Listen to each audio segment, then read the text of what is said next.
चलिए दोस्तों शुरू करते हैं। थोड़े दिनों पहले ये आर्टिकल आया था कि सोनिया गांधी के मतलब जो कांग्रेस अभी तक जो एप्स्टाइन फाइल का नाम वोट चोरी के इल्ज़ाम लगा रही थी गवर्नमेंट पर। तो थोड़े दिनों पहले ये आर्टिकल आया था सोनिया गांधी के ऊपर। तो आज वो जान लेते हैं क्या है इसमें। Sonia Gandhi calls voter roll case politically motivated से डिसमिसल इन दिल्ली। पहले उसकी जो समरी वो जान लेते हैं। Sonia Gandhi told Delhi court that the voter roll complaint against her is politically motivated and without merit. The case questions her name appearing in an electoral roll in 1980 before she officially got Indian citizenship in 1983. Her lawyers urge the plea is frivolous based on speculation and that the issue related to voter rolls and citizenship fall under the Election Commission, central government, not criminal courts. She asks the court to dismiss the petition. The matter is scheduled for a further hearing on 21 February 2026. तो ये जो matter है ना, तो ये 2000 मतलब अगली जो हियरिंग आने वाली है वो 21 फरवरी 2026 को है। ये अभी का मामला नहीं है, 1980 का मामला है। देखिए सोनिया गांधी जो है वो बेसिकली इटली की थी। उन्होंने शादी राजीव गांधी से की थी। 1968 में उनकी शादी होने के बाद वो भारत आई थी।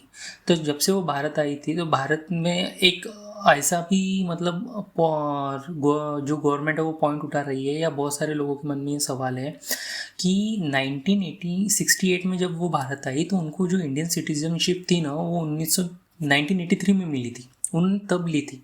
देखिए जब वो इंडिया में आई थी तब वो बहू थी इंदिरा गांधी की, जो प्राइम मिनिस्टर थी। उसके बाद वो पत्नी थी राजीव गांधी की। उसके बाद इंदिरा गांधी के बाद जो प्राइम मिनिस्टर बने। और इतना टाइम नहीं लगता ना किसी को 15 साल की सिटीजनशिप मतलब 15 साल सिटीजनशिप लेने में। और जब उन्होंने सिटीजनशिप 1983 में ली तो उनका वोटर लिस्ट में नाम 1980 में कैसे क्या आ गया। तो इस वजह से ये जो डिबेट है ना वो अक्सर की जाती है। और इसकी जो है ना कोर्ट में हियरिंग चालू है अभी। तो उन्होंने कहा ये बेसलेस है, कांग्रेस की तरफ से कहा गया है। पर ये देखिए एक जो मामला है ना ये हमको मतलब समझना चाहिए, सोचना चाहिए कि 1980 से 83 में सिटीजनशिप मिलती है। 80 में आपका नाम जो रहता है वो वोटर लिस्ट में आ जाता है। कैसे आता है, क्यों आता है? जब तक आप अपने डॉक्यूमेंट्स सामने वाले को देंगे नहीं तब तक तो आप वोटर लिस्ट में अपना नाम नहीं डाल सकते ना। ऐसा तो पॉसिबल नहीं है। अगर आप वोटर लिस्ट में आपका नाम डालना चाहते हैं तो आपको कुछ ना कुछ वैलिड डॉक्यूमेंट्स देने पड़ेंगे, प्रूफ देने पड़ेंगे कि मैं यहाँ पे रहता हूँ, मैं यहाँ का सिटीजन हूँ। तो ये सब बातें, मेरी यहाँ की नेशनलिटी है। तो इस बातों पर ये जो टॉपिक है ना ये अभी चालू है। आगे बढ़ते हैं। कोर ऑफ एलिगेशंस क्या है वो देख लेते हैं। The complaint alleges that the Gandhi name appear in the electoral roll in 1980, 3 years before she acquired Indian citizenship in 1983. An inclusion the petitioner claims could only have happened through forgery or manipulation. Gandhi replies that there is no documentary proof of any forged application and matters like citizenship and electoral roll maintenance fall under the election commission for the central government, not a criminal records. पहले वही है कि आपका नाम जो पहले topic में यही बताया गया है कि 1983 में जब आप सिटीजनशिप में आ रही तो ये 1980 में आपका नाम कैसे आ रहा है। और गांधी का कहना है कि इसका कोई आपके पास डॉक्यूमेंट्री प्रूफ नहीं है। ये मतलब उनका ये कहना है कि ये बिन फालतू वो बड़ा ये जो टॉपिक है वो बढ़ते जा रहा है और उन पर एलिगेशंस लगते जा रहे हैं। लीगल पॉइंट्स क्या है इसमें वो समझ लेते हैं। देखिए उनका जो रिस्पॉन्स है ना कांग्रेस की तरफ से, उनके लीगल पॉइंट्स क्या है, क्या सोनिया गांधी की जो लीगल पॉइंट्स है वो किस तरह से अपने आप को डिफेंड कर लेते हैं वो पहले समझ लेते हैं।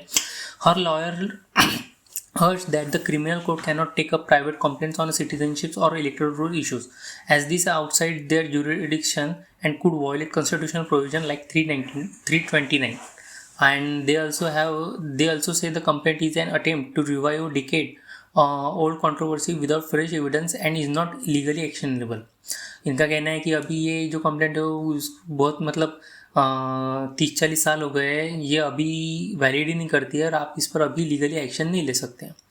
पर अभी जो कुछ भी हुआ है ना तो वो सब जाने दीजिए। पर हम बात कर लेते हैं कि जब से सोनिया गांधी 1968 के बाद से भारत में आई है तो धीरे धीरे करके उनके नाम पे जो कंट्रोवर्सीज बनाई गई ना तो पहले वो समझ लेते हैं क्या क्या बनाई गई है। Citizenship and foreign origin debate 1970s और 2000 में, before scandal political sorry, Bofors का जो राजीव गांधी की सरकार में जो सबसे बड़ा स्कैंडल था, जिसमें बॉलीवुड स्टार अमिताभ बच्चन का भी नाम आया था, इसी वजह से उन्होंने राजनीति छोड़ दी थी। तो ये संजय गांधी का भी, और दूसरी बात सोनिया गांधी का भी नाम आया था। पीएम एलिजिबिलिटी डिबेट 1980 से 2004, इसमें भी उनका नाम रहा था। नेशनल हेराल्ड फाइनेंस केस, इसमें भी 2012 में आया था। वोटर रोल कंट्रोवर्सी, अभी ये हाल ही में चालू रिवाइड रिसेंटली। और national advisory counselling 2004 UPA government. अभी ये समझ लेते हैं, अभी ये जो 5 पॉइंट है ये तो आपको समझ में आ गए होंगे, पर नेशनल एडवाइजरी काउंसिलिंग क्या रहता है? देखिए, 2004 में जो है ना, तो यूपीए की गवर्नमेंट बनाई गई थी, जिसमें जो प्राइम मिनिस्टर थे ना, वो अपने मनमोहन सिंह जी को बनाया गया था। अभी मनमोहन सिंह का अगर इंटरव्यू देखे जाए या उनकी अगर हिस्ट्री में जब वो प्राइम मिनिस्टर थे तब जब उनका कालावधि देखा जाए, तो बहुत सारे लोगों का कहना है कि वो पपेट प्राइम मिनिस्टर थे। हर कोई उनका मजाक उड़ाता था, हर कोई कहता था कि, मतलब यहाँ तक कहा जाता था, मजाक मजाक में कई पॉलिटिकल लीडर्स ने ये भाषण में कह दिया था कि मनमोहन सिंह की जो चाबी है ना, वो जो है ना, तो वो सोनिया गांधी के पास है। जब वो उनको की देती है ना, तभी वो चलते हैं। तो इनका बहुत ज़्यादा मजाक उड़ाया गया था। पर ये क्यों हुआ था? क्योंकि देखिए, मनमोहन सिंह जी को जो प्राइम मिनिस्टर है ना, वो सोनिया गांधी ने ही इलेक्ट किया था, उन्होंने ही चुना, मतलब उन्होंने उनका चुनाव किया था प्राइम मिनिस्टर बनने के लिए। पहले वो बनना खुद चाहती थी, पर किसी कारण की वजह से उनको नहीं बनाया गया, और उसके बाद जो है वो मनमोहन सिंह जी को प्राइम मिनिस्टर बनाया गया। अभी मनमोहन सिंह के प्राइम मिनिस्टर बनने के बाद अगर पर पावर तो सारी उनके पास रहेगी ऐसा नहीं था। पावर सारी जो थी ना, वो सोनिया गांधी के पास आ गई थी, क्योंकि उन्होंने मनमोहन सिंह प्राइम मिनिस्टर के ऊपर एक कमेटी बना दी थी, जिसको नेशनल एडवाइजरी काउंसिलिंग कहते थे। तो हर कोई डिसीजंस रहता था, हर कोई मीटिंग रहती थी। तो जो भी डिसीजन लेते थे ना, तो वो सोनिया गांधी लेते थे। मनमोहन सिंह सिर्फ बताते थे कि ये ऐसा हुआ है, वैसा हुआ है। पर्दे के पीछे जो चालू था ना, तो वो पूरा का पूरा जो हैंडल कर रही थी ना, वो सोनिया गांधी थी।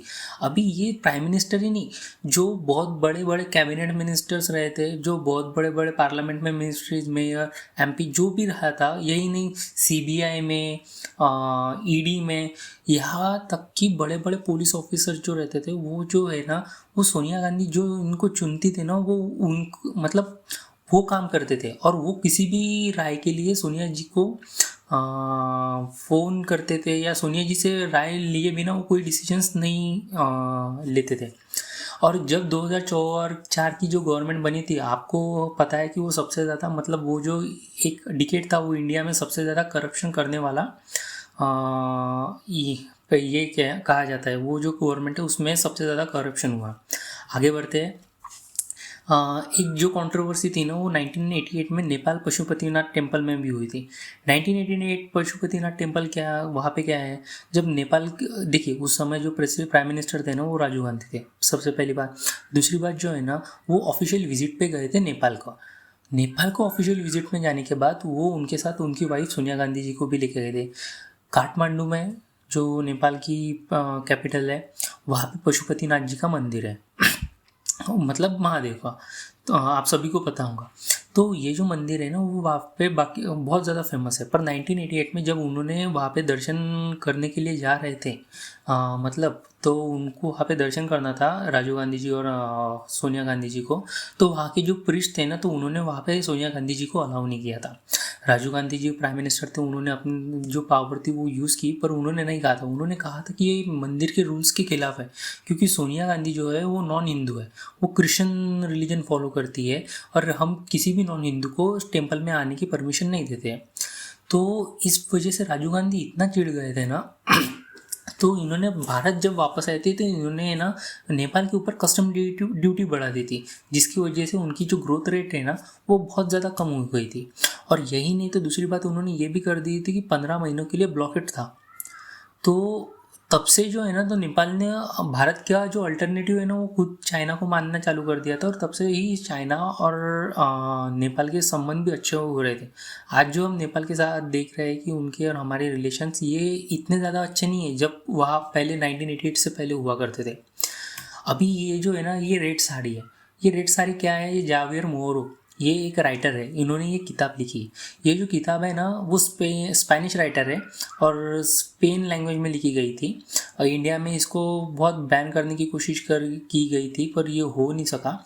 तो इन राइटर को कांग्रेस की जो लॉयर्स थे, जो लीडर्स थे, उनकी तरफ से बहुत सारी धमकियाँ भी मिल रही थी। ये आज भी किताब आपको अमेज़ॉन पे या कहीं पे भी मिल सकती है आराम से। तो इसमें जो बायोग्राफी है ना, तो उन्होंने ये बायोग्राफी सोनिया गांधी के ऊपर मतलब जो चरित्र उन्होंने लिखा है ना वो सोनिया गांधी जी के ऊपर लिखा है।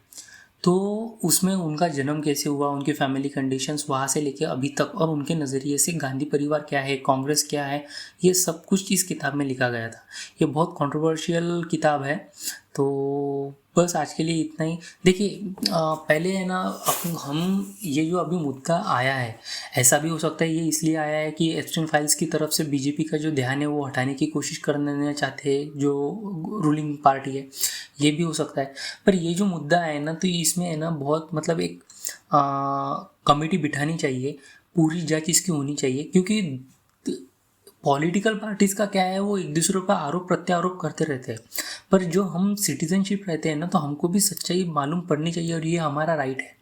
तो हमको ये सब कुछ जानना चाहिए, हमको इसकी इन्फॉर्मेशन मिलनी चाहिए। हमको हमारा ये अधिकार है कि ये क्या हुआ था, कैसे हुआ, क्यों ऐसा हुआ।